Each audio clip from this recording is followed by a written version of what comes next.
হযরত সুলাইমান আলাইহিস সালামকে নিয়ে একটি গল্প প্রচলিত আছে, আর তা হলো একটি জিন নাকি সুলাইমান আলাইহিস সালামের আংটি চুরি করে নিয়ে যায় এবং তারপর তার রূপ ধারণ করে রাজ্য পরিচালনা করতে থাকে। তার ফলে সুলাইমান আলাইহিস সালাম নাকি রাজ্য হারিয়ে একজন জেলে হিসাবে জীবনযাপন করতে থাকেন এবং জেলের মেয়েকে বিবাহ করেন। পরে নাকি অনেক দিন পর আংটি ফিরিয়ে পেয়ে রাজ্য ফিরিয়ে পান। এই গল্পটি কি সত্য? হা মিথ্যা, এবং এটি ইহুদিদের মিথ্যাচার আল্লাহর নবী সুলাইমান আলাইহিস সালামের ওপর। ইহুদিদের যেসব অপরাধ রয়েছে তার মধ্যে একটি চরম অপরাধ হচ্ছে আল্লাহ রাব্বুল আলামিনকে গাল দেওয়া, আর একটি চরম অপরাধ হচ্ছে আম্বিয়া রসুলগণের মানহানি করা। শুধু সুলাইমান আলাইহিস সালাম না, কাউকে ছাড়েনি তারা। দাউদ আলাইহিস সালাম সম্পর্কে মিথ্যাপবাদ, প্রেমে লিপ্ত হয়ে গেছে, নাউজুবিল্লাহ। লূত আলাইহিস সালাম ব্যভিচারে লিপ্ত, নাউজুবিল্লাহ। এইভাবে আম্বিয়া রসুলের উপর মিথ্যা অপবাদ দিয়েছে এই নিকৃষ্ট জাতি, গজবপ্রাপ্ত, আল্লাহর ক্রোধ গজব এই জন্য তাদের উপর নেমে এসছে।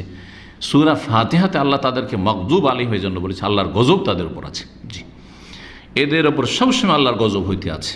এরা এত বড় অপরাধী জাতি। এই মিথ্যা কেন গড়েছে বিস্তারিত একটু বলতে চাইছি। এর উত্তরটি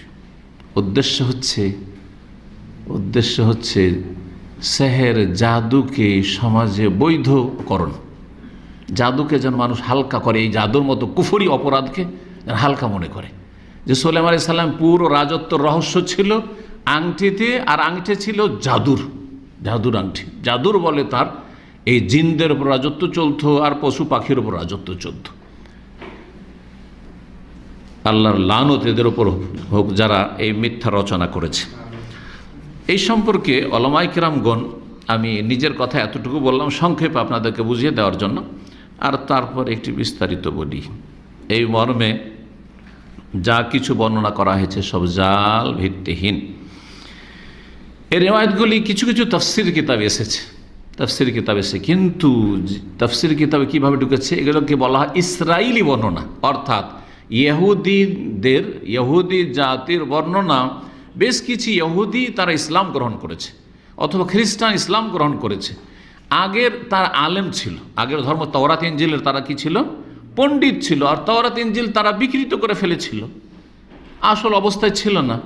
যার ফলে তারা মেলা জাল কথা, এরকম মিথ্যা রচনা ধর্মীয় পুস্তকে যা থেকে গেছে সেগুলি তারা ইসলাম গ্রহণ করার পরেও বর্ণনা করেছে। ওদের মাধ্যমে এসবের অনুপ্রবেশ ঘটেছে। এই মর্মে আমি কয়েকজন প্রখ্যাত মুফাসসিরদের উক্তি আপনাদের সামনে তুলে ধরি, তাহলে বিষয়টি আরও স্পষ্ট হবে। তার আগে একটি কথা বলবো, আম্বিয়া রসুলগণ মাসুম কিনা? মাসুম মানে তো বুঝেন, তারা পাপ থেকে মুক্ত। জি হ্যাঁ, কমপক্ষে কাবিরা গুনাহ থেকে, বড় অপরাধ থেকে মুক্ত, ঠিক না? তো সেহের, জাদু এটা কাবিরা গুনাহ না? কুফরি না? আল্লাহ তো কোরআনে খণ্ডন করেছেন এই জন্য। সূরা বাকারাতে ওমা কাফারা সুলাইমান কুফরি করেনি, ওয়ালাকিন্না শায়াতিনা কাফারু, শয়তানরা কুফরি করেছে। ইউআল্লিমুনান নাস সিহর, কারণ তারা সেহের, জাদু শিখাইতো। সুলাইমান আলাইহিস সালাম জাদুর ধারে কাছেও যাননি। আচ্ছা, সুলাইমান আলাইহিস সালাম যদি আংটির বলে রাজত্ব করেন, তাহলে আল্লাহর পক্ষ থেকে স্পেশাল কি দান হইল? এটা তো আল্লাহর স্পেশাল দান ছিল তার। আল্লাহর পক্ষ থেকে স্পেশাল মুজিজা ছিল যে তিনি পাখির ভাষা বুঝতেন, পশুর ভাষা বুঝতেন, আর জিনদের ওপর ক্ষমতা, সারা পৃথিবীর সমস্ত, এমনকি হাওয়া বাতাসের ওপর তার কি ছিল? রাজত্ব ছিল। এই জন্য বলে সুলাইমান আর রিহা, সুলাইমান আলাইহিস সালামের জন্য বাতাসকে কি করেছি? অনগত করেছি।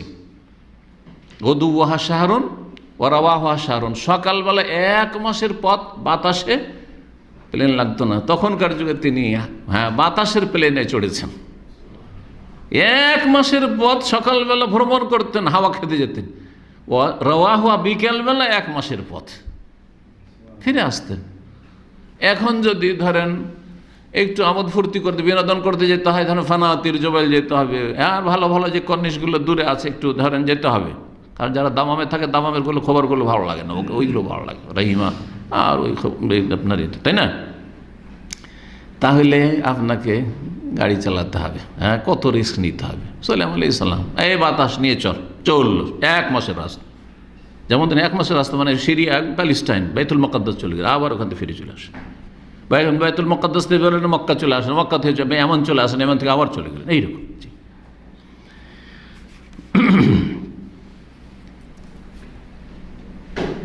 ইমাম ইবনে কাসির রাহমাতুল্লাহ আলাইহি তাফসীর ইবনে কাসিরে বলেছেন যে এর সনদ আব্দুল্লাহ বিন আব্বাস পর্যন্ত তো রয়েছে, কিন্তু ওয়ালাকিন্না জাহির, সত্যি কথা হচ্ছে, স্পষ্ট কথা হচ্ছে, আন্নাহু ইন্নামা তালাক্কাহু ইবনে আব্বাস ইনসাহ মিন আহলিল কিতাব ইনসাহা আনহু মিন আহলিল কিতাব। যদি তার পর্যন্ত সনদটি সহি হয়, তবুও ইবনে আব্বাস রাদিয়াল্লাহু তাআলা আনহুমা এই বর্ণনাটি সুলাইমান আলাইহিস সালাম সম্পর্কে আহলি কিতাব ইহুদি নাসারাদের থেকে নিয়েছেন।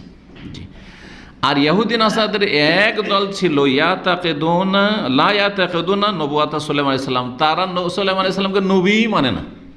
সুলাইমান আলাইহিস সালামকে তারা বলে রাজা, বাদশাহ, নবী না। তার যারা সুলাইমান আলাইহিস সালামকে নবী বলবে না, তারা তো কাফের। কাফের। এখনো কোনো মুসলিম যদি একজন কোনো নবী, যাকে আল্লাহ কোরআন নবী বলেছেন, সুলাইমান আলাইহিস সালাম নবী, যদি নবী না মানে তাহলে সে কাফের। মুহাম্মদ সাল্লাল্লাহু আলাইহি ওয়াসাল্লাম অস্বীকার করলে যেমন কাফের, তেমন সুলাইমান আলাইহিস সালামকে অস্বীকার করলে কাফের। লা নুফাররিকু বাইনা আহাদিন মির রুসুলি। জি, ইমাম নাসাফি রাহমাতুল্লাহ আলাইহি তাফসীরে বলেছেন, আম্মা মা ইউরা মিন হাদিসিল খাতাম, যে আংটি আর শয়তান ওই যে আংটি চুরি করে নিয়েছিল, আর তারপর মূর্তি পূজা সুলাইমান আলাইহিস সালামের বাসায় তো হয়তো ফামিন আবাতিল ইয়াহুদ, এগুলি হচ্ছে ইহুদিদের বাতিল কথা। ইমাম জামাখশারি তাফসীরে কাশফে বলেছেন এই ঘটনা বর্ণনা করার পরে, অথচ জামাখশারি একজন মুতাজিলি আলেম, তারপরে এই বিষয়ে সঠিক কথা বলেছেন। জামাখশারি বড় আলেম ছিলেন, কিন্তু আকীদা বিভ্রান্তির শিকার হয়েছে। কখন যে কে বিভ্রান্ত হয়ে যায়, আল্লাহ আমাদের হেফাজত করেন।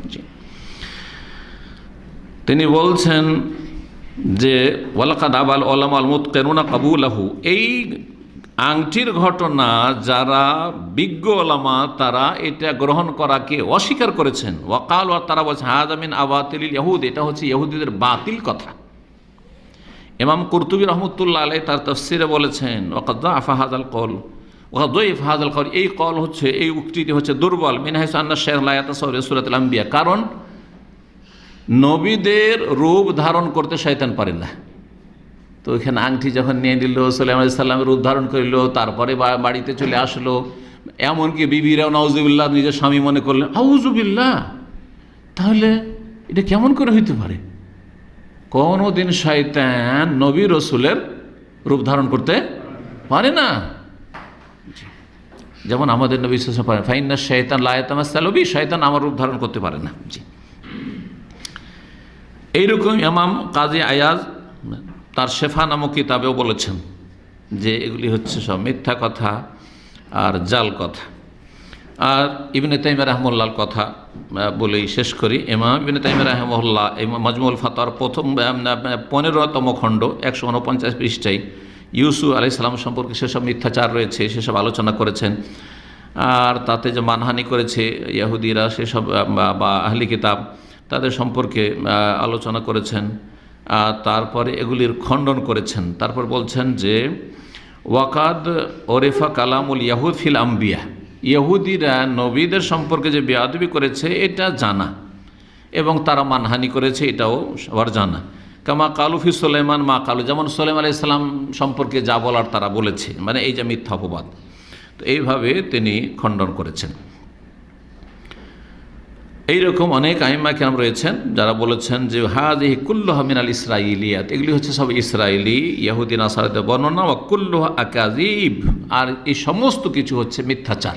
আল্লাহ রাব্বুল আলামিন এসব মিথ্যাচারকারী যারা ইহুদ এবং ইসলামের দুশমন, তাদেরকে আল্লাহ দুনিয়া আখিরাতে লাঞ্ছিত করেন, তাদের অনিষ্ট থেকে উম্মতে মুসলিমার হেফাজত করেন। এবং মুসলিম সমাজের যেসব বক্তারা রয়েছে, জাহেল বক্তা, স্টেজে উঠে ভালো বলতে পারে কিন্তু তাদের কোরআন হাদিসের জ্ঞান নেই, এইসব জাল কিচ্ছা কাহিনী বয়ান করে, তাদের অনিষ্ট থেকে উম্মতে মুসলিমার হেফাজত করে।